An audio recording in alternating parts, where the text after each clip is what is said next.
forte é o nosso Deus. Meus irmãos, esse tema dos decretos de Deus é um tema que nós já iniciamos, né, o tratamento dele nas semanas anteriores e também no estudo bíblico da quinta-feira. Nós já falamos quando tratamos da pergunta do Catecismo Maior, não é, que trata do que são os decretos de Deus. Inclusive, nós vamos até relembrar esta pergunta daqui a pouco. Mas agora nós vamos fazer esse estudo de uma maneira mais específica, né? Eu não vou dizer mais profunda, porque eu acho que, nesse caso aqui, é uma questão mesmo de especificidade, né? A gente vai tocar em alguns pontos que nós não ainda havíamos tocado no estudo de quinta-feira, né?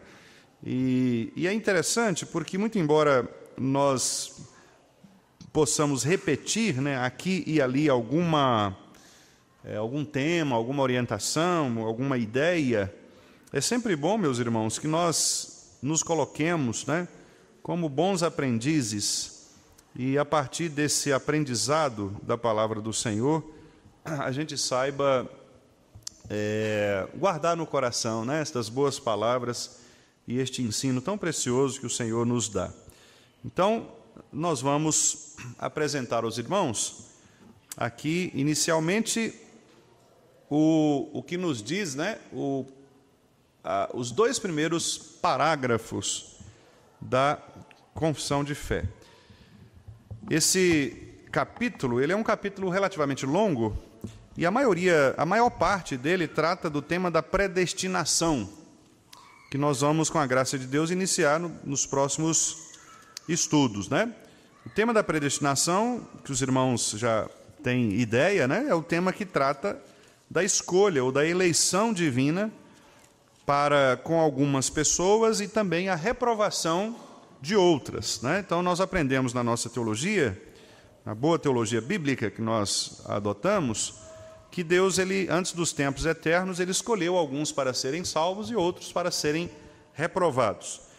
Então, a partir do terceiro artigo, né, do terceiro parágrafo deste capítulo, nós vamos tratar da predestinação. Esses dois primeiros são parágrafos conceituais, né, que tratam exatamente do que é o decreto, do que são os decretos de Deus, para que a gente possa entender sob que fundamento esses decretos estão estabelecidos. Então, o primeiro parágrafo diz aí o seguinte: desde toda a eternidade, e pelo muito sábio e santo conselho de sua própria vontade, Deus ordenou livre e inalteravelmente tudo quanto acontece. Então, essa primeira frase é uma frase já bastante rica, né, de significado, porque aponta para algumas coisas importantíssimas. Primeiro, desde toda a eternidade. Então, os decretos de Deus, nós veremos isso na sequência também, são eternos. Eles não acontecem no tempo, né? A realização deles se dá no tempo, mas o decreto de Deus, o propósito de Deus é um propósito eterno. Ele também é um propósito sábio e santo, ou seja, parte da própria sabedoria divina, por isso não pode falhar, e é santo porque é puro. Não há segundas intenções em Deus, Deus não faz pegadinha com os seus decretos. Parte também da sua própria vontade, então Deus não é coagido, não é obrigado, né, a decretar algo contra a sua própria vontade. Ele ordenou, então aqui nos dois aspectos, tanto colocar em ordem quanto mandar, dar ordem. Deus dá a ordem e isto acontece. Agindo Deus, quem impedirá? Né? Então, a ideia de que Deus é soberano para ordenar as coisas. Ele fez isso de maneira livre e inalterável, então mostra que Deus, como eu disse, não foi coagido, né? Ele não foi obrigado a decretar, e o que ele decretou não muda. Os planos de Deus são imutáveis, assim como ele é imutável, não se alteram os planos. Tudo. Então, a extensão do decreto envolve todas as coisas, né? Desde as menorzinhas, do pardal que cai, até as mais complexas, de uma grande guerra mundial, por exemplo. Tudo quanto acontece está decretado por Deus. E aí o texto continua: porém, de modo que nem Deus é o autor do pecado, nem violentada é a vontade da criatura. Isso nós vamos falar um pouco mais quando falarmos da predestinação. Mas mostra que Deus, ele não é o autor do pecado, né? No sentido de que quem pecou foi o homem, não foi Deus. Nem o homem também, Deus também não violenta a vontade do homem. Essa parte é muito importante porque ela entra no aspecto exatamente da predestinação, né? Há pessoas que entendem que o fato de Deus ser soberano, de Deus decretar todas as coisas, é como se nós não tivéssemos nossas próprias vontades. E aí vem toda aquela discussão envolvendo livre-arbítrio, etc. Nós vamos falar um pouquinho disso também quando falarmos da predestinação. Nem é tirada a liberdade ou a contingência das causas secundárias antes estabelecidas. Então, esse parágrafo aqui mostra, nós vamos analisar também com mais cuidado, que as causas secundárias, o que são causas secundárias? São as coisas que acontecem em segundo lugar, né? Existe uma causa primária, que é a primeira causa de tudo, que é Deus. Deus manda. E nesse mandar, algumas coisas acontecem secundariamente, né? Por exemplo, Davi, ele pecou com Batseba. O pecado de Davi, ele gerou outras consequências. Então, essas consequências geradas foram causadas por aquilo que veio antes, que foi exatamente o pecado. Deus decretou que assim fosse? Sim, Deus decretou que assim fosse. Mas as consequências destas coisas que foram causadas pelo pecado de Davi, também decretadas por Deus, elas estão sob o domínio de Deus, foram decretadas por Deus, mas tem como seu culpado, como sua causa original, o próprio pecado de Davi. Bom, o que o texto quer dizer é que Deus não retira nossa responsabilidade. Um outro exemplo, talvez mais claro, Pilatos em relação a Jesus. Jesus iria para a cruz? Iria. Ele deveria morrer? Sim, isso estava decretado por Deus. Pilatos haveria de lavar as mãos? Sim, isso estava decretado por Deus. Mas o fato de lavar as mãos e de ignorar o bom julgamento da causa de Jesus foi uma escolha do próprio Pilatos, né? Então é aquela velha questão e discussão entre a soberania de Deus e a responsabilidade dos homens. São duas coisas que andam juntas, elas estão na Bíblia e que nós nem sempre conseguimos conciliar, no sentido de entender, mas se Deus é totalmente soberano, por que nós somos totalmente responsáveis, né? A Bíblia mostra as duas verdades, mostra que o homem é totalmente responsável pelas suas ações e mostra que Deus é soberano sobre todas as ações dos homens. Então, são duas verdades que, de fato, às vezes dá um nozinho na cabeça da gente, mas que a gente consegue ver por exemplos bíblicos, né? Como que Deus faz estas coisas acontecerem de maneira que elas aconteçam para o cumprimento da sua vontade, que é uma vontade secreta, como nós já falamos também dia desses aí atrás, né? A vontade de Deus é uma vontade secreta por um lado e revelada por outro. Deus, ele tem coisas que nós não vamos conhecer nunca, porque são coisas que estão no seu pensamento, não é? E há aquelas que ele revela de acordo com a sua vontade. Como nós só sabemos o que é revelado, então muitas coisas que nós estudamos, que nós buscamos conhecer, não necessariamente ficam tão claras para nós, porque algumas delas são mistérios de Deus. E nós não vamos conseguir, de fato, responder a coisas que são mistérios de Deus. E nós não devemos especular sobre essas coisas, né? Porque elas são mistérios de Deus. Se elas não estão nas Escrituras, se elas não nos foram mostradas, se não são reveladas, não nos cabe ficar especulando por que disso, por que daquilo, né? Nós só temos de ir até onde a palavra nos ensina. A palavra diz a respeito destas duas verdades. O homem é responsável por tudo aquilo que ele faz e, ao mesmo tempo, Deus é soberano por todas as coisas que acontecem, né? Então, estas duas verdades são muito claras na Bíblia. Como elas se combinam na história, na nossa história, dependendo da circunstância, nem sempre nós vamos conseguir responder, né? E a gente precisa ser claro nisso, porque, graças a Deus, porque nós não conseguimos responder tudo, né? Porque se nós formos responder tudo, nós seremos deuses. Não somos. Nós somos limitados no nosso conhecimento, né? E nem tudo nós vamos conseguir mesmo responder. Devemos estudar, devemos pesquisar, devemos buscar as respostas, mas, claro, sempre dentro daquilo que Deus estabeleceu na sua palavra. O segundo parágrafo diz: mesmo Deus sabendo tudo quanto pode ou há de acontecer, em todas as circunstâncias imagináveis, Ele não decreta coisa alguma por havê-la previsto como futura. Aqui é o que nós vamos também discutir, aprender, que é a chamada presciência de Deus, ou pré-conhecimento de Deus. O que a Confissão está dizendo é que as coisas já estão decretadas antes de elas acontecerem, antes de Deus ver o futuro. Então, Deus não precisa ver o futuro para decretar. Por exemplo, Deus não precisa saber o que eu farei daqui a 20 anos para que Ele decrete algo a respeito da minha vida daqui a 20 anos. Não. Tudo a respeito da minha vida já está decretado. Todas as coisas já estão postas na história, na narrativa, no livro do pensamento de Deus, e estas coisas serão realizadas, serão executadas.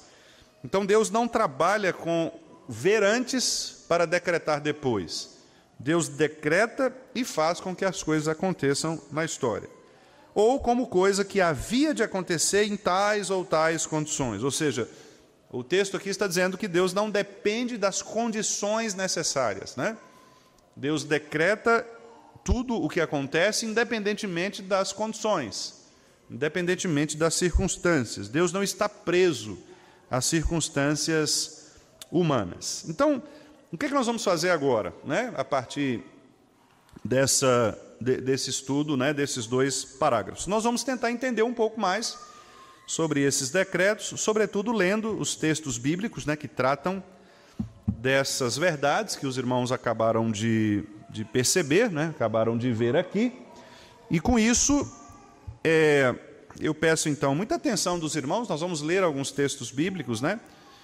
E que a graça de Deus nos ajude para que esses textos possam responder algumas das nossas dúvidas, algumas das nossas questões relativas a esse tema, né? Complexo, não é um tema fácil de ser estudado, mas, ao mesmo tempo, como eu disse aos irmãos, um tema bastante claro nas Escrituras, né? E nós agradecemos a Deus porque a clareza que Ele nos dá nas Escrituras é, de fato, uma alegria para todos nós, né? Então, lá, vamos ver, inicialmente aqui,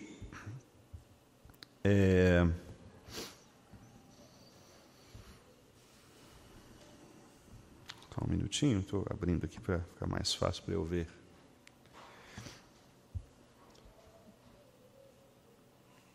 Bom, então aqui eu trago agora as duas perguntas, né, que estão, como eu disse aos irmãos, também nos menores, nos catecismos, né, tanto no breve catecismo, o catecismo menor, quanto o catecismo maior de Westminster, que são documentos paralelos ao documento da Confissão de Fé. Eles foram produzidos na mesma Assembleia, né? E por isso, lê-los também ajuda a jogar luz sobre o texto maior, que é o texto da Confissão. Se a gente for pegar, irmãos, só para explicar isso, né? Os irmãos sabem, deduzem isso, mas eu acho que quanto mais claro, melhor. Se a gente for pegar em termos de importância ou de extensão de documento, né? Nós teríamos a Confissão de Fé, que é o primeiro deles, que é o mais robusto, que é o mais recheado de informações. Abaixo nós teríamos o Catecismo Maior, que é, então, uma confissão um pouco mais reduzida, e, finalmente, nós teríamos o Catecismo Menor, que é o que nós chamamos de Breve Catecismo. E, curiosamente, né, o Breve Catecismo ele foi escrito para o ensino de crianças, né? Porque a ideia a Confissão de Fé é uma declaração pública da Igreja, o Catecismo Maior deveria ser o estudo catequético dos adultos, né, adultos, jovens, e o breve, o catecismo menor, seria aquele catecismo estudado por crianças. Então, a ideia é de que toda a igreja pudesse aprender as boas doutrinas bíblicas para que pudesse confessar a fé maior, a fé mais robusta, né, que é aquela que está expressa na confissão de fé que nós adotamos. E aí eu trago para os irmãos, então, as duas perguntas, porque elas são mais simplificadas, né?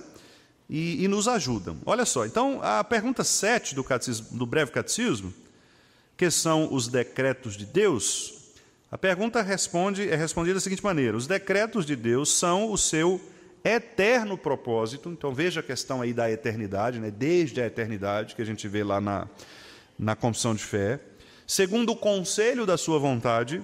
Então é parte da vontade única de Deus, pelo qual, ou seja, esse propósito, né? O propósito pelo qual, para a sua própria glória, então tudo que Deus decretou visa a Ele próprio, né? Visa a sua própria glória. Ele, então, Deus destinou antecipadamente tudo o que acontece. Então veja que a resposta do Breve Catecismo ela é muito clara, né? Então, o que são os decretos? É um propósito de Deus eterno, quer dizer, desde os tempos eternos, em que Deus, pela sua própria vontade livre, ele não foi coagido por ninguém, ele estabeleceu um propósito de antecipar ou de destinar antes tudo aquilo que acontece hoje na história. Tudo está escrito por Deus. Deus resolveu escrever uma história, né, antes dos tempos eternos, e hoje essa história escrita se cumpre. É como se Deus fosse o autor de um grande livro, de uma grande história, e nós estivéssemos dentro dessa história. Nós somos ali personagens, né, envolvidos nessa história. A história está se cumprindo. Deus escreveu, claramente o catecismo diz, para a sua própria glória. Então, qual é o objetivo de Deus fazer isso? Sua própria glória. Deus estava pensando em si mesmo, né? Deus pensava em si mesmo. Ele então ordenou antecipadamente tudo o que acontece. E o Catecismo Maior expande um pouco mais, trazendo alguns adjetivos, né, um pouco mais amplos, e ele diz assim, na pergunta 12, né, que são os decretos de Deus? Então, os decretos de Deus são os atos sábios, livres e santos. Então, aí nós temos 3 adjetivos muito importantes: a sabedoria, que envolve a prudência de Deus de estabelecer tudo quanto aconteceu, né? Ali já está no maior, né? Está no breve. Então, deixa eu passar. É porque o meu arquivo aqui, os dois estão juntos. E aí o Guilherme ajustou para a gente por causa da tela, né? Para ficar um pouco maior, para os irmãos visualizarem. Então, por isso que eu achei que estava junto. Aí eu fui olhar. Isso. Então, nós estamos falando desse aí agora, do maior, né? São os atos sábios, livres e santos, né? Então, eu estava falando da sabedoria. Sabedoria de Deus envolve prudência, envolve o fato de Deus fazer todas as coisas de uma maneira logicamente estruturada, né? As escolhas de Deus são escolhas prudentes, são escolhas acertadas. Deus não falha, não é precipitado, Deus não não toma decisões que vão gerar arrependimentos futuros, né? Ele é sábio em tudo o que faz. É livre, porque não foi coagido, não foi obrigado. E santo, como eu disse, porque não há segundas intenções. Deus é puro. Então, os decretos de Deus são puros. Existe uma pureza nos decretos. De maneira que nós não podemos acusar Deus de, por exemplo, injustiça, né? Aliás, Paulo, quando fala da predestinação, nós vamos falar sobre isso. O que Paulo fala? Paulo fala assim: ninguém pode dizer que há injustiça da parte de Deus. Ele pergunta, né? Há injustiça da parte de Deus, de ele ter escolhido uns e reprovado outros, né? Paulo faz essa pergunta: Deus foi injusto? E aí ele mesmo responde: não, de modo nenhum, não há injustiça, porque todos mereciam a condenação, e Deus quis escolher alguns. Na verdade, houve graça, né? Houve graça na escolha divina. Pelos quais, estes decretos, pelos quais, desde toda a eternidade, então veja a ideia de que são um propósito eterno, desde a eternidade, né? Ele, para a sua própria glória, então, mais uma vez, a ênfase na glória de Deus, imutavelmente predestinou. Então, tudo que Deus predestinou, destinou antes, ordenou antecipadamente, é imutável, não vai mudar. A história não vai mudar, né? Se você pensar daqui 50 anos, o que vai acontecer daqui 50 anos já está decretado por Deus. Não vai mudar. Não vai mudar. Deus, aquilo ali não é Deus não está agindo, como a Constituição disse, né? Sob tais e tais condições. Deus não depende das condições. Mas se o Putin invadir os Estados Unidos, né? Deus vai mudar a estratégia? Não. O Putin, se invadir os Estados Unidos, já está decretado por Deus que isso haveria de acontecer. Deus não é pego de surpresa. Eu fiz um negócio aqui, mas Biden pisou no meu calo aqui e tirou. Não existe isso, né? Deus não é pego de surpresa. Ele é imutável tudo o que acontece, especialmente com referências aos anjos e aos homens. Por que a Confissão fala especialmente com referência, né, a anjos e homens? Como se parecesse excluir as outras coisas, a criação no geral, né? Porque anjos e homens são agentes livres, no sentido de que anjos e homens, criados por Deus num status diferente dos animais, por exemplo, e das coisas da natureza, né? Homens e anjos têm decisões, homens e anjos pensam, eles agem, eles analisam, eles refletem, eles examinam.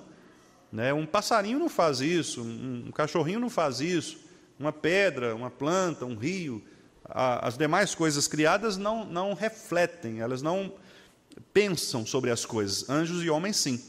Então é por isso que o Catecismo Maior traz essa especialmente, né, com referências a anjos e homens. Não que as outras coisas possam agir fora do padrão de Deus. É que o Catecismo está querendo dizer, para estes que têm ação livre, Deus, inclusive estes, né, estão debaixo também da chamada predestinação. Então, meus irmãos, vejam que aqui nós temos, né, uma ampla exposição acerca do conceito dos decretos. Aqueles textos todos que estão ali, nós não vamos ler agora, porque na sequência eu vou mencioná-los, quase que todos eles, num outro momento aqui, então por isso nós não vamos lê-los agora. Mas são textos que seriam muito interessantes os irmãos estudarem em casa, né? E lerem, guardarem, examinarem, porque são textos muito ricos. Alguns deles nós conhecemos, né? Alguns são muito citados, como por exemplo de Romanos 11:36, né? Porque por ele, para ele, a ele toda a glória eternamente, amém, né? Então nós conhecemos alguns desses textos que são verdadeiras doxologias, né? São louvores que nós damos ao nosso Deus por ele ter exatamente decretado tudo o que acontece. Então são textos muito ricos e que devem ser estudados por nós, né?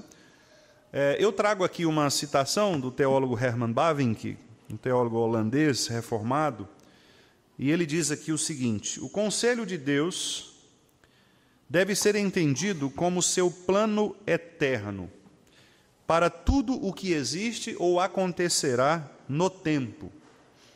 Esse decreto deve ser distinguido de sua execução no tempo e também do próprio Deus. Eu vou explicar isso.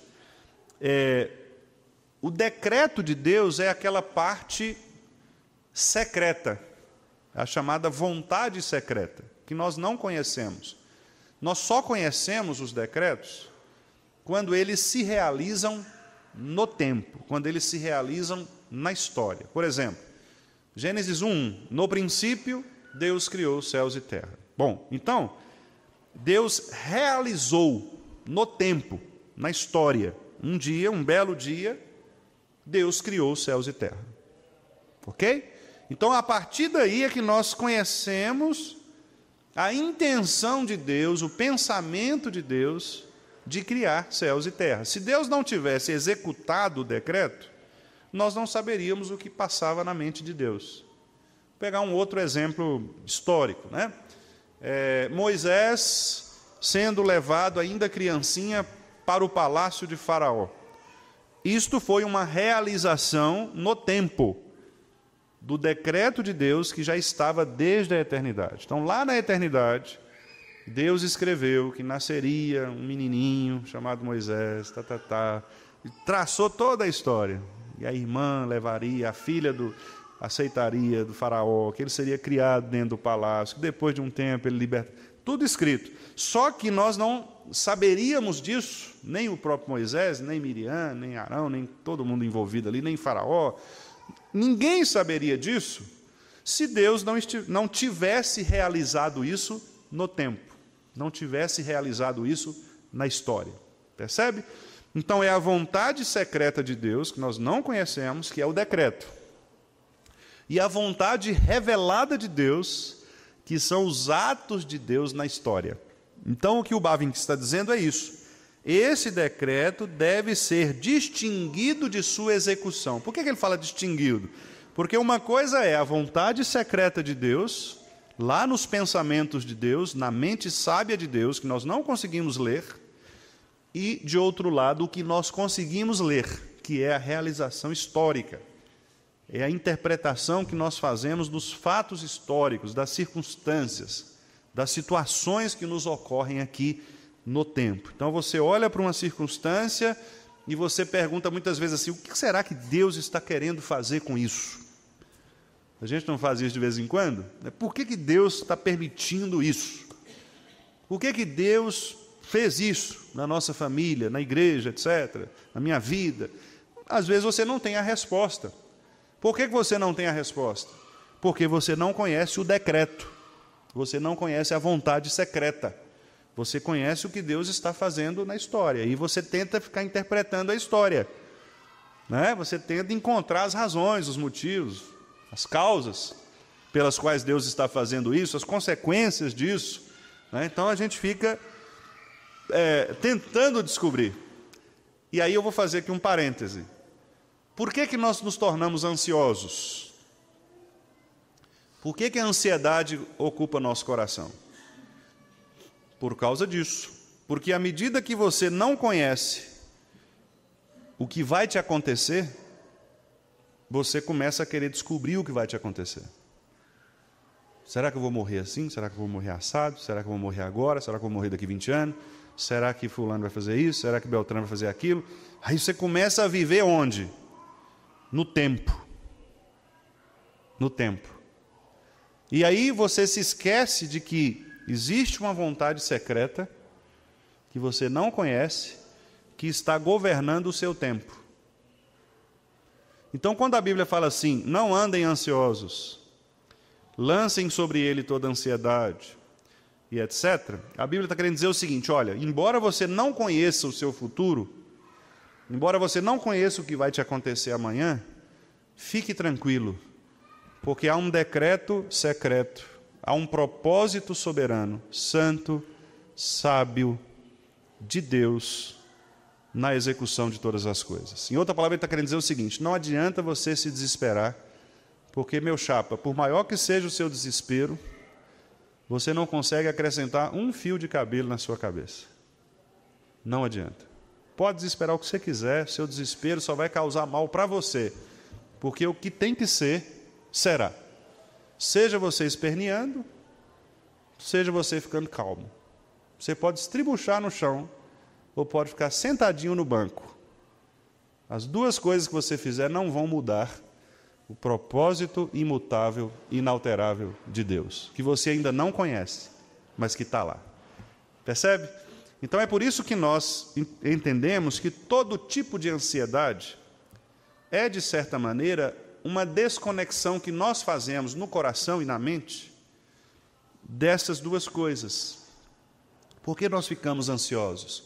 Porque nosso coração se prende tanto às coisas do tempo, tanto às coisas terrenas, que nós nos esquecemos que há uma vontade secreta de Deus, há um plano imutável de Deus sendo executado. Por isso Paulo disse lá em Colossenses: queridos, pensem nas coisas lá do alto, onde Cristo vive. Pensem nas coisas eternas, porque as coisas daqui elas passam. E as coisas daqui elas criam em nós mesmos instabilidades, porque se você olhar para as circunstâncias, gente, as circunstâncias elas vão nos levar ao desespero. Porque você olha para a circunstância e fala: não tem saída para mim. E é assim mesmo. Pensa em José dentro do buraco, não tinha saída para ele. Pensa em Moisés, a família de Moisés tendo ouvido o decreto de que os primogênitos deveriam morrer. Pensa em Jesus, em Maria e José, no decreto de que os primogênitos deveriam morrer. Pense nestas coisas todas. Pensem no próprio Jesus quanto ao fato de que ele era perseguido para a morte. Que dia Jesus iria morrer? Quando ele iria morrer? Jesus sabia o como, mas ele não sabia as circunstâncias do ponto de vista humano, né? Humanamente falando. Ele não sabia as circunstâncias. Por isso que quando Pedro diz, Senhor, para de falar essas coisas, nós estamos ficando apavorados. E ele dá aquela resposta, né? Arreda de mim, Satanás. Porque a ideia é que Deus tem o tempo das coisas. Nada acontecerá fora do tempo de Deus. Quando Pilatos vai falar com Jesus, a resposta de Jesus é a seguinte: olha, Pilatos, fique tranquilo, nenhuma autoridade você teria se do céu não tivesse sido dada a você. Em outras palavras, ele quer dizer o seguinte: faça o que você tem que fazer. Faça o que você tem que fazer. Você vai cumprir o decreto secreto. Né? E por isso que Jesus ficou lá tranquilo no sentido espiritual do termo, né? Porque ele sabia que todas as coisas iam acontecer conforme a vontade secreta. Qual foi a oração de Jesus no Getsêmani? Pai, se possível, passa de mim este cálice, contudo, faça-se a tua vontade. O desejo de Jesus era sofrer? Claro que não. Ninguém gosta de sofrer. Não é? Jesus não estava ali como um masoquista. Não, eu quero sofrer mesmo. Não, tanto é que ele fala, Senhor, se possível, Pai, passa de mim esse cálice. Né? Eu não quero sofrer na carne, sofrer as perdas. É ruim. Mas Jesus sabia, diferentemente de nós, muitas vezes nos esquecemos disso, né? Jesus sabia que existe uma vontade secreta de Deus, uma vontade soberana de Deus, um decreto, um eterno propósito. E por isso ele falou, Pai, se possível, passa de mim, mas que o teu decreto se cumpra, que a tua vontade soberana, que o teu propósito se cumpra. Porque Jesus sabia que ele ia se cumprir mesmo, né? E é por isso que nós aprendemos na oração que Jesus nos ensinou, faça-se a tua vontade, assim na terra como no céu. Que na terra, que no tempo, a vontade secreta do Senhor que está no céu possa ser manifestada e que nós aceitemos esta realização conforme vontade do Senhor. E isso nos dá paz de saber que nós estamos nas mãos daquele que tudo pode, que tudo fez e que tudo dirige. Então, Bavinck diz que nós temos de separar estas coisas. E ele diz também que esse decreto não é o próprio Deus. Deus não pode ser confundido com a sua própria vontade, porque Deus é espírito. Deus é infinito, Deus é imutável, Deus é eterno, né? Então, o decreto não é Deus. O decreto seria o pensamento de Deus, ou a vontade de Deus, né? A vontade realizada. Por isso ele diz aí, Deus não é idêntico ao seu decreto. Porque o decreto é uma parte da inteligência de Deus, é uma parte da sabedoria de Deus. Deus é maior do que o seu próprio decreto. Seu autoconhecimento, o conhecimento que Deus tem de si mesmo, ele não pode ser esgotado na criação, né? Não pode ser esgotado na providência e nem na redenção. O que o Bavinck está dizendo é o seguinte, o decreto de Deus, ele faz parte de um plano ou do pensamento de Deus, mas Deus é muito maior do que isso. Nós não podemos reduzir Deus à criação, não podemos reduzir Deus aos atos da providência, que são estas coisas que Deus faz na história, né? Nem mesmo ao ato de redenção em Cristo. O conselho de Deus é a causa eficiente, ou seja, é aquilo que faz acontecer. Por isso o adjetivo eficiente. O que é uma coisa eficiente? É algo que cumpre o propósito. Por exemplo, você está doente. O médico fala com você, vou te passar um remédio aqui eficaz. Ou seja, o que ele quer dizer com isso? Você vai tomar e vai ficar bom. Né? Então, a eficiente aí é isso. Deus é a causa eficiente, ou seja, vai funcionar. Porque o decreto dele é um decreto infalível. Exemplar. Por que exemplar? Porque a partir do decreto, todas as coisas são modeladas nesse decreto, nesse plano. O conselho de Deus também é um decreto único e simples. Isso é muito interessante, porque eu disse aos irmãos aqui numa dessas nossas aulas embora nós usemos a expressão no plural, decretos, não significa dizer que são vários decretos separados uns dos outros. Na verdade, existe um decreto, um livro, um decreto, um plano. E esse plano ele é dividido em capítulos, certo? Os capítulos são os decretos, mas os decretos fazem parte do decreto, que é um só. Por isso que o Bavinck diz aí, único. E por que ele é simples? Porque Deus não trabalha com complexidades. Nós é que tornamos as coisas complexas. Mas Deus é simples, no sentido de que Ele não tem coisas que são duvidosas. Deus não é, por exemplo, irmãos, como vamos pensar num cientista, né? O cientista ele vai pegar, por exemplo, o cérebro humano, e ele não conhece o cérebro humano na sua inteireza. Então ele vai olhar ali cada detalhe, vai descobrir. Hoje ele descobre uma glândulazinha que está perdida lá dentro de outro órgão e assim tal. Quer dizer, ele pega uma coisa que é complexa, né, que está toda emaranhada, e vai descobrindo detalhes. Não é o caso de Deus. Deus, ele criou isso, ele criou o cérebro humano. Então, para ele, falar, por exemplo, de neurônio, de sinapse, de tronco cerebral, de cerebelo, para ele isso é tranquilo, ele fez, né? Ele criou. Então, é aquele grande engenheiro que criou um motor de um carro, ele sabe tudo, né? Você chega para ele, onde é que funciona tal coisa? Não, é nessa peça aqui, é aqui. Né?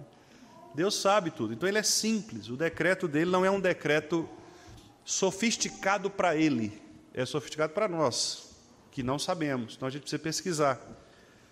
Plano, olha que frase bonita essa. O conselho de Deus é o plano mundial de uma visão artística única. Deus é um grande artista, né? Que cria com beleza as coisas. É um plano mundial, cósmico, né, em que todas as coisas estão envolvidas. Ainda que nós, as criaturas, não possamos vê-lo se desenvolvendo no tempo e no espaço em multiplicidade. Nós não conseguimos ver. Nós não conseguimos ver esse desenvolvimento do plano. Irmãos, o que são 6.000 anos? O que são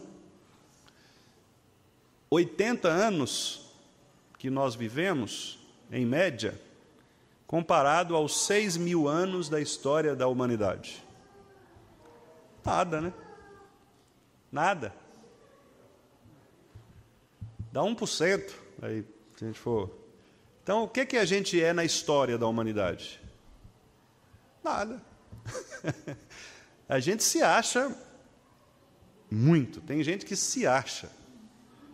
Né, dona Beth? Tem gente que acha que é o gás da Coca-Cola, né? Tem gente que acha. Mas você vai olhar e fala, meu Deus, quem eu sou? Pega uma pessoa, arruma um telefone e liga lá para o Nordeste. Eu ia pensar até fora do país. Não, liga aqui mesmo no Brasil. Pega um DDD aí, 73, que é o DDD ali da região do Nordeste, ali da Bahia para cima, depois de Salvador, e liga e fala assim, você conhece o Emerson? O Emerson? Não conheço, nunca vi esse nome. Rapaz, você não conhece o Emerson? O Emerson é tesoureiro da nossa... Que igreja? Estou falando de quê, rapaz? É trote. Pronto. Né? Quer dizer, as pessoas nem nos conhecem, né? Mas tem gente que se acha famosão, tem gente que se acha, né, acha que você tem que aplaudir, tem que se ajoelhar na presença dele. Irmãos, nós não somos ninguém, não somos nada. Na história da humanidade, na história de Minas Gerais, na história, nós não somos nada. E mesmo aquela pessoa que é famosona, tem o seu período de tempo. Sempre vai ter alguém comparável, ou alguém que se equivale, ou alguém que supera. O maior entre aspas, ídolo, né, que nós temos aí no Brasil, conhecido especialmente de uma certa geração, Ayrton Senna. Até hoje, né, fazem comemorações, fazem tributos, né, a Senna. Quase todos os recordes de Senna já foram batidos. Tem alguns ainda que não, né? Por exemplo, ganhar em Mônaco. Ainda não, né? É o rei de Mônaco.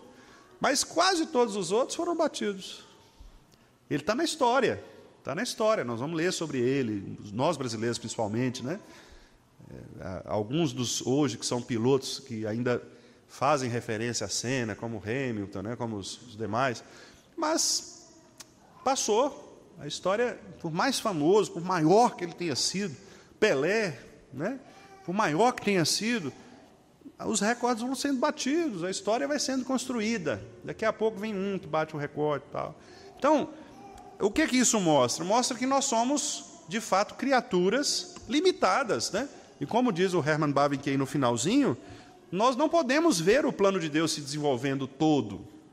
Por isso, a dependência, aí o irmão Alan citou aqui a questão das crianças, né? Por que Jesus diz assim, venha a mim as crianças? Porque elas eram dependentes, toda criança é dependente. Eu não posso deixar o André aqui sozinho, né? O Miguelzinho ali, ó, o Miguel, como é que você vai deixar o Miguel sozinho aqui no banco? Vou embora, vou almoçar, deixa ele aí, ele se vira. Né? Criança é dependente, criança tem que olhar, acompanhar, cuidar. Jesus falou, se vocês não se comportarem como crianças, ou seja, se vocês não forem dependentes do Pai, dependentes de Deus, como as crianças são dependentes dos seus pais, vocês não podem acessar o reino dos céus. Por quê? Porque a dependência de uma criança nos leva a entender o plano secreto de Deus. O pai confia na criança. O pai confia na criança. Se o pai estiver dentro de uma piscina e a criancinha pequenininha estiver fora da piscina e o pai chegar assim na beira da piscina e falar assim, pula que eu te seguro, ela vai pular. Vai pular. Porque ela confia no pai, ela não faz ideia. A mesma coisa Jesus está falando para nós. Deus está falando assim, olha, faça isso. Aí você vai falar, eu não vou não, eu tenho medo, o senhor não vai dar conta de me segurar, não. O senhor não vai dar conta, não. Né? E Deus falando, vem rapaz, estou te falando. Aí. Diga aos filhos de Israel que marche, continua. Não sei não. Quer dizer, é a nossa desconfiança. Por isso Jesus falou, sejam como crianças, dependam do Pai. Se o Pai falou, vai, pode ir, porque Ele vai te segurar, Ele vai dar conta. Então nós não vemos os planos, mas eles estão lá. Deus está realizando todas as coisas em nosso favor, meus irmãos. E aí, eu coloquei aqui, né, que são exposições também do próprio Bavinck. Eu chamei aqui de pressupostos bíblicos dos decretos. Primeiramente aqui, né, uma definição em que diz o seguinte: existem as obras chamadas ad intra, que são as obras internas, que são estas, é essa vontade secreta, que está interna em Deus, é o pensamento de Deus, é o coração de Deus, que nós não conhecemos, e estas obras externas, né, no latim aí, ad extra, que estão fora, que estão no exterior. Estas obras externas nós conhecemos. Como diz o texto que os irmãos estão vendo logo abaixo, né? Os decretos são as obras ad intra, ou as obras internas de Deus, são aquelas que estão no conselho de Deus, que nós não conhecemos. Quando tem uma reunião do conselho da igreja, os irmãos tomam conhecimento de todas as discussões? Não. Não, porque os irmãos tomam conhecimento das decisões. Mas o que aconteceu ali dentro, como que o conselho chegou àquela decisão, isso não precisa ser dito. Porque faz parte do quê? Desse conhecimento ad intra. Quem esteve ali na reunião e participou sabe. Mas são coisas internas. Não é isso? O que é publicizado, o que é colocado, irmãos, olha, o conselho reuniu ontem, foram estas decisões aqui. É isso aí, vocês conhecem. E às vezes é por isso que a discussão vem, não é? Aí a pessoa fala assim, o conselho errou. Como é que o conselho toma uma decisão dessas? Mas por quê? Porque você conhece o exterior. Você não conhece como é que foi a discussão lá dentro. Não é assim? Aí você discute o exterior sem conhecer o interior. Não, o conselho errou. Como é que vocês tomaram a decisão? Sem saber as razões internas. A mesma coisa nós fazemos com Deus. Não é? Deus toma decisões e a gente fala, como é que pode Deus fazer isso? Permitir que isso aconteça? Como é que pode isso? Não é? Você discute o exterior, mas você não sabe o que está no coração, no pensamento de Deus. Calma. Deus está fazendo algo, não como nós, né, humanos, que podemos errar no conselho. O conselho pode errar, né? Claro. Os concílios podem errar, né? E Deus não erra.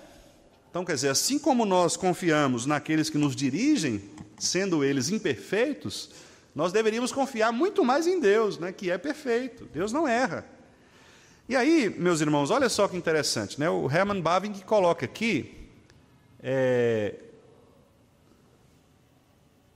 ele coloca aqui 3 ideias, até um pouquinho pequenininho, mas eu vou ler com os irmãos. Ele coloca aqui 3 pressupostos, né, 3 ideias que estão em torno dos decretos. O primeiro é o seguinte, o primeiro pressuposto é o seguinte: todas as ideias que estão incluídas nos decretos divinos, e, portanto, são destinadas à realização fora do ser divino, foi isso que eu falei, né? Então, há um pensamento de Deus que vai se realizar externamente. São derivadas da plenitude de conhecimento que está presente eternamente em Deus. Ou seja, Deus conhece todas as coisas plenamente. O mecânico não conhece plenamente o motor de um carro.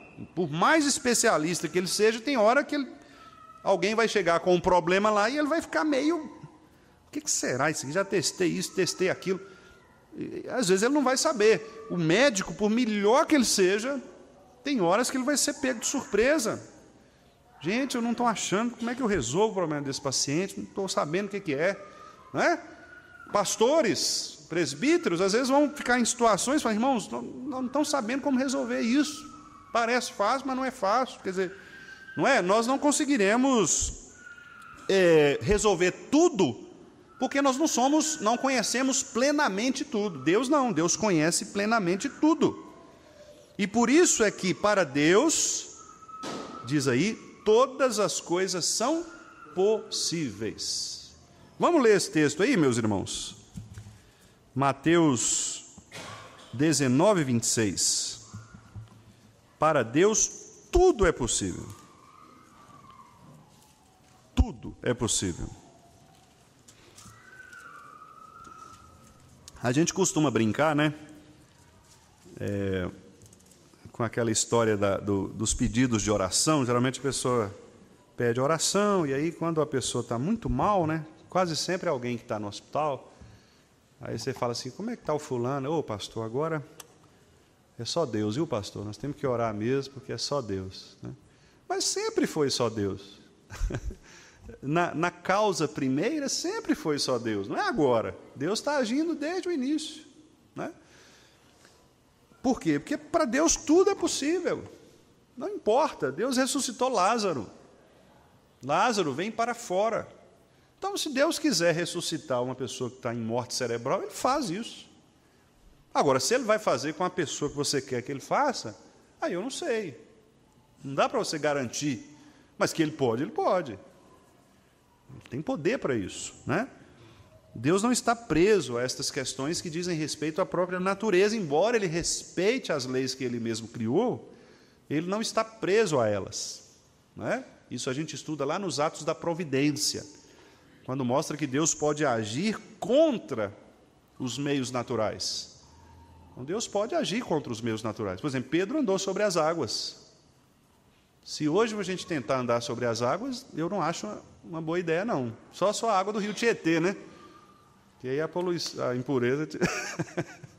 Mas, se você pegar um rio não poluído, né? Não é bom, não. Porque... não, mas Pedro conseguiu, então eu consigo. Não vai por esse caminho, não, porque, né, Deus ordenou que Pedro fizesse isso. Para quê? Para demonstrar o seguinte: eu não estou submisso às leis naturais. Se eu quiser, eu posso subverter as próprias leis naturais. Porque ele é Deus das leis naturais, né? Vamos ver aí, 19, 26, Mateus. Vamos ler juntos, irmãos? Jesus, fitando neles o olhar, disse-lhes: isto é impossível aos homens, mas para Deus tudo é possível. Isso é muito, muito forte, né? Para Deus tudo é possível. Tudo é possível. Deus não pode ser limitado, né, pelas ações humanas. Então, isso é o que o Herman Bavinck coloca lá em primeiro lugar, o pressuposto do decreto. Bom, Deus pode todas as coisas. Então, não duvide da atuação de Deus no que se refere ao seu plano eterno. Quando Deus quer, meus irmãos, Ele vai fazer. Vai fazer. Não é? Então, se Deus determinou que a Igreja do Vale seja uma igreja forte espiritualmente, uma igreja atuante, uma igreja missionária, uma igreja que cresça, isso vai acontecer. Vai acontecer. É claro que, inclusive, os próprios erros, os próprios pecados dos homens, Deus vai usar tudo isso. E, às vezes, Deus vai, no seu decreto, por exemplo, permitir que uma má liderança atrase o crescimento da igreja. Isso pode acontecer. Deus pode determinar isso, até para que haja arrependimento dessa liderança, para que haja uma identificação do que é o problema. Deus vai nos, assim como um pai que educa um filho, sem muitas vezes deixar claro para o filho a razão desta educação, Deus faz isso conosco também, né? Para os irmãos aí um pouquinho da geração aí, né? O Karate Kid, né? Acho que todo mundo já assistiu o Karate Kid. Daniel San, aquele negócio de tira casaco, põe casaco, tira casaco, põe casaco. Aí ele fazendo, pulindo, né? Aí ele teve uma hora lá que ele apelou, né? Com o velhinho lá, o seu Miyagi, né? Ah, o senhor só manda fazer isso, que dia que eu vou aprender? Aí o Miyagi falou, então vamos lá. E aí começou a ensiná-lo, né? Quer dizer, às vezes a gente não sabe como que Deus está treinando a gente. Às vezes Deus está fazendo com você, só tira casaco, põe casaco, tira casaco, põe casaco. Ah, meu Deus, mas só isso, né? Que coisa meio sem graça, sem propósito. Nunca diga isso para Deus. Deus sempre tem um propósito, sempre. Né? Então, confie no propósito de Deus, confie nele. É o hino 32, irmãos, que nós cantamos. Tu és fiel, Senhor. Né? Se Ele é fiel, Ele vai cumprir o propósito dEle. Né? Porque Ele é fiel aos seus decretos, Ele é fiel aos seus planos, Ele não vai, como nós, às vezes, esquecer de algum compromisso, né? Deixar de... Não, Deus vai fazer, e para Ele tudo é possível. Segunda verdade que o Bavinck coloca aí é a seguinte: todos os decretos são baseados em sua soberania absoluta. Deus é perfeitamente livre em suas escolhas. Como eu disse aos irmãos, Ele não está coagido por ninguém, por nada. Paulo diz lá, quem foi o seu conselheiro, né, para que pudesse dizer para ele, faça isso ou faça aquilo? Não, Deus não precisa de conselheiros, Deus não precisa de alguém que o obrigue a fazer alguma coisa. É somente por sua vontade que todas as coisas existem e foram criadas. Vamos ver esse texto aí maravilhoso de Apocalipse 4, 11.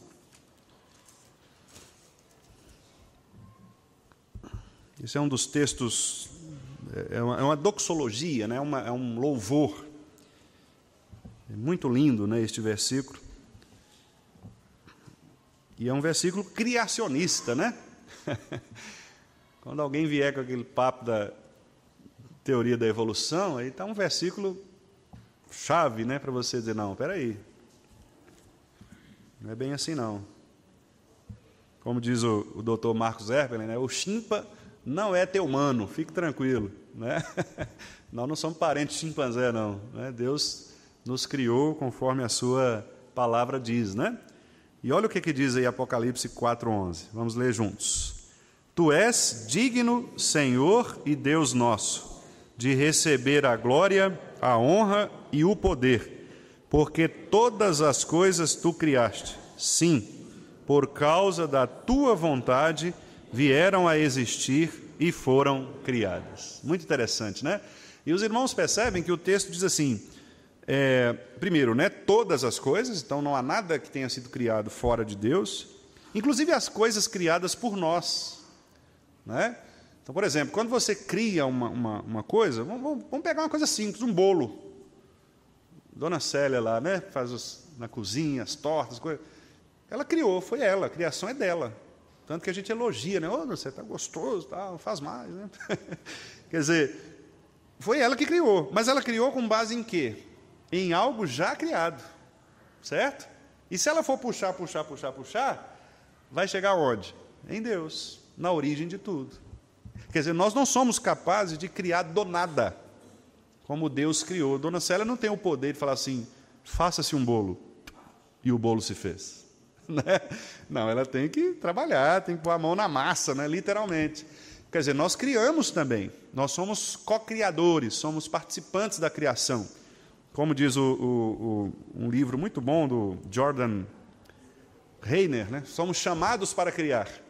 Somos chamados para criar. Nós precisamos criar, somos criativos. Mas lembrando que nós só criamos daquilo que já existe. Deus não. Deus cria do nada. E um outro detalhe aqui é que o final do versículo diz assim, por causa da tua vontade, né, que é o nosso ponto aqui, vieram a existir e foram criadas. Olha que interessante.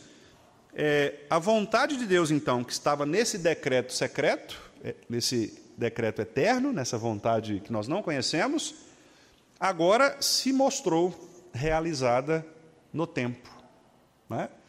Então, tudo que você vê por aí criado, seja o ser humano, né, as árvores, os animais, a terra, tudo isso é Deus mostrando o poder da sua vontade de criar, do seu decreto.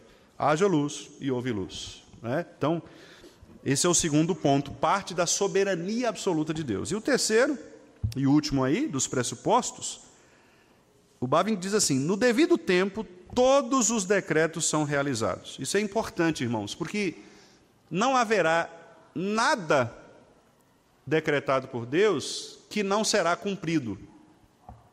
Certo?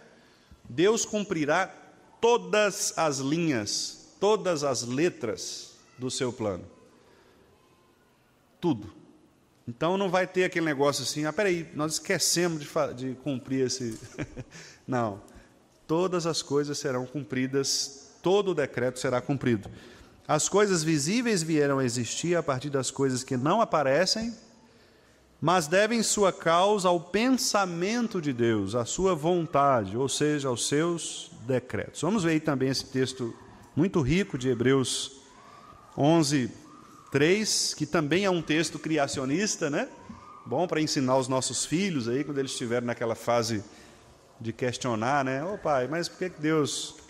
Será que a gente veio do macaco mesmo? Né? Como é que foi esse negócio? Teve o Big Bang, não teve? Né? Além do texto de Apocalipse, esse aqui também é um texto criacionista. Hebreus 11, 3. Olha só o que diz aí. Vamos ler juntos. Pela fé, entendemos que foi o universo formado pela palavra de Deus, de maneira que o visível veio a existir das coisas que não aparecem.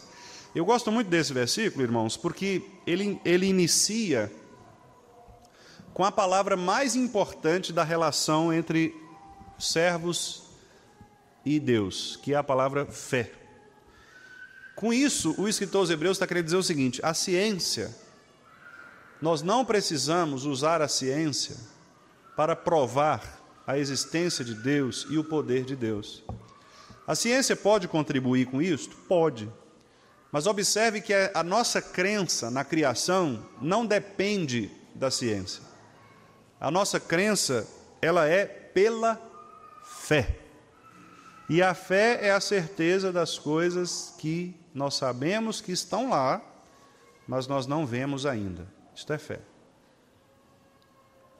Mas, pastor, como é que pode, do nada, Deus chegar assim e falar assim, haja luz e a luz aparecer? É um negócio muito simples, né? Sim, é simples. Para Deus isso é simples mesmo. Para nós não. Para nós, para você tocar uma lâmpada, às vezes, é uma dificuldade, né? Tem gente que não troca lâmpada. Trocar resistência de chuveiro. É uma dificuldade. Para Deus, não. Deus falou assim, o sol, a lua. Ah, não, mas isso aí não tem condições não, pastor. Isso aí é coisa, isso aí é mito. Isso aí é historinha, isso aí é só para... Irmãos, pela fé. É fé. Alguém já voltou do céu para te falar como é que é o céu? Não. Então é pela fé. A mesma coisa. Do mesmo jeito que você tem fé de que vai para o céu, você tem que ter fé de que Deus criou todas as coisas antes dos... Jonas, não, mas o cara ficar 3 noites na barriga do peixe, isso não existe não, pastor. Não existe para nós, mas para Deus, pode deixar o tempo que Ele quiser lá. Ué. Você pode ressuscitar qualquer pessoa, né? A visão que Ezequiel teve do Vale dos Ossos Secos, tá? Todos os ossinhos, tudo cemitério, né, de osso. O Espírito de Deus soprou ali, as águas, os ossos começaram a bater um no outro, carne começou a aparecer. Daqui a pouco estava, né? Começou a ficar aquele zumbi, daqui a pouco estava todo mundo lá. Deus é assim, ué. Deus é poderoso para fazer infinitamente mais do que tudo quanto pedimos ou pensamos. Não é isso? Então, essa é a fé verdadeira. Então, meus irmãos, para concluirmos, né? O tempo passa rápido. Eu ficaria aqui até emendar com o culto, mas eu sei que vocês têm que almoçar e eu também, né? O tema é muito empolgante, né? Você vai falando, aí o tempo você não vê o tempo passando. Mas eu vou encerrar aqui, né, com esses 3 pressupostos. Então, veja, deixe-me só rapidamente aqui, então, voltar, né? Nós estamos falando sobre isso, sobre os pressupostos bíblicos. E estamos falando dos decretos que são o plano intra de Deus, interno, aquilo que a gente não vê. É a capinha, que depois eu pego. Aquilo que a gente não vê, né? E aí o Bavinck, então, diz essas 3 coisas. Primeiro, as ideias estão incluídas nos decretos divinos, porque Deus é poderoso para fazer tudo. Deus é soberano em todas as coisas. E tudo que Deus soberanamente decretou, tudo que Deus eternamente decretou, vai acontecer. Não haverá uma linha do livro de Deus que não será cumprida. Todas as coisas. E quando tudo se cumprir, será aquele momento da glorificação em que nós estaremos eternamente com o Senhor. Quando tudo se cumprir nessa história, né? Porque depois continua. No céu, né? Não a luta continua, mas no céu a vida continua. Nós viveremos eternamente com o Senhor com base nesse decreto. Agora, enquanto nós estivermos aqui, você não sabe o que vai acontecer. Se vai chover, se não vai chover, se vai ter terremoto, se não vai ter terremoto, se você vai adoecer, se não vai, se você vai morrer de velhice, se você vai morrer de acidente, se você vai ter filho com 80 anos de idade, se não vai ter, você não sabe. Porque Deus é soberano e Ele faz o que quer, conforme o decreto soberano dele. A gente fica surpreso, aconteceu isso, aconteceu, Deus quis assim. Né? Deus quis assim. Mas como? Deus quis. Pergunta para Ele, quando estiver no céu, né? Se Ele quiser responder, tem coisa que Ele não vai responder também, não é? Deus é soberano. Alguma pergunta, irmãos?